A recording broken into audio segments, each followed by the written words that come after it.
એક બાપ 1000 કરોડનો માલિક છે. થોડું ધ્યાન આપજો. કેટલા? 1000 કરોડ. એને એક દીકરો છે. તો એ દીકરો કેટલાનો માલિક કહેવાય? એક જ દીકરો છે, 1000 કરોડનો. પણ એને ત્યાં બીજા દીકરાનો જન્મ થયો. તે બીજો દીકરો જે જન્મ્યો એ કેટલા કરોડનો માલિક થયો? હા, 500. કાંઈ કર્યા વગર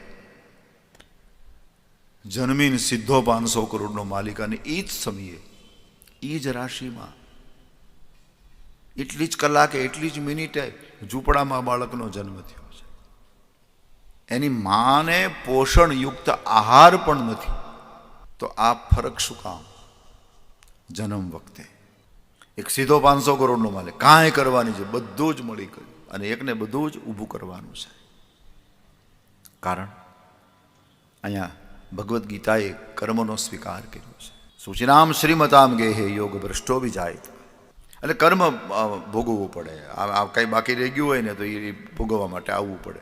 હું બહુ તમને સાદી ભાષામાં કહું, બધા પોતાના બેઠા છો એટલે હું મારો થેલો તમારે ઘરે ભૂલી જાઉં તો, મારો થેલો હું તમારે ઘરે ભૂલી જાઉં તો શું થાય?